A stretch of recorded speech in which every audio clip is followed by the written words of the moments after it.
या गोष्टीचा अतिशय आनंद आहे की आपल्या भागामध्ये सर्व नोंदित कामगारांना किट वाटपाचा कार्यक्रम आपण या ठिकाणी ठेवला आहे।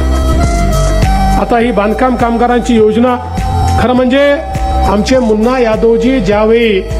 या बांधकाम कामगार मंडळाचे अध्यक्ष होते त्यावेळी बांधकाम कामगार मंडळाच्या अंतर्गत विविध योजना आम्ही सुरू केल्या आणि या योजनांमध्ये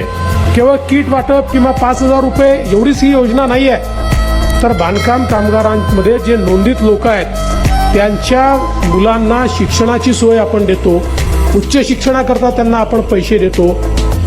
आरोग्याकरता म्हणजे आजारी पडले तर आजारी पडल्यानंतर त्यांच्या ट्रीटमेंट करता आपण पैसे देतो,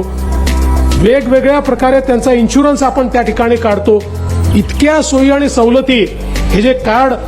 आपल्याला मिळालं ना, हे कार्ड काही आमच्या बहिणींना असं वाटलं की भांड्या कुंड्यापुरतंच मर्यादित आहे, तेवढ्यापुरतं मर्यादित नाही आहे। या कार्डावर भविष्यातल्या सगळ्या योजना या तुम्हाला त्या ठिकाणी प्राप्त होणार आहे तुमच्या मुलांकरता। आणि एवढंच नाही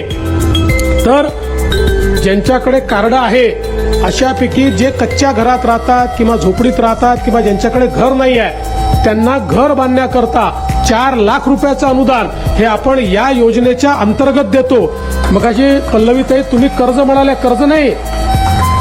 नाही देत, 4 लाख रुपये अनुदान देतो आपण, त्यांच्याकडनं ते वापस नाही मागत, कर्ज वापस मागितलं जातं। त्यामुळे अतिशय महत्वाची योजना ही या ठिकाणी आपण आणलेली आहे। मी पल्लवीताई आपलंही अभिनंदन करतो, आपण सगळ्यांनी प्रयत्न करून इतक्या चांगल्या प्रकारे सगळ्यांची नोंदणी केली आणि आज या मोठ्या प्रमाणात सगळ्यांना याचा फायदा मिळणार आहे। खरं म्हणजे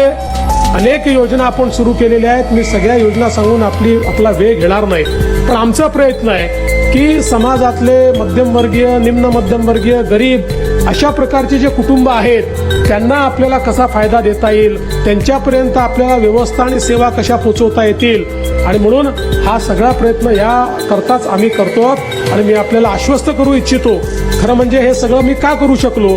मी एकाच कारणाने करू शकलो, गेले 25 वर्ष तुमच्या सगळ्यांचा आशीर्वाद माझ्या पाठीशी आहे म्हणून मी हे सगळं करू शकलो। तुम्ही सातत्याने मला निवडून पाठवलं म्हणून मुख्यमंत्री होता आलं, उपमुख्यमंत्री होता आलं, आणि म्हणून इतक्या योजना बहिणींकरता, भावांकरता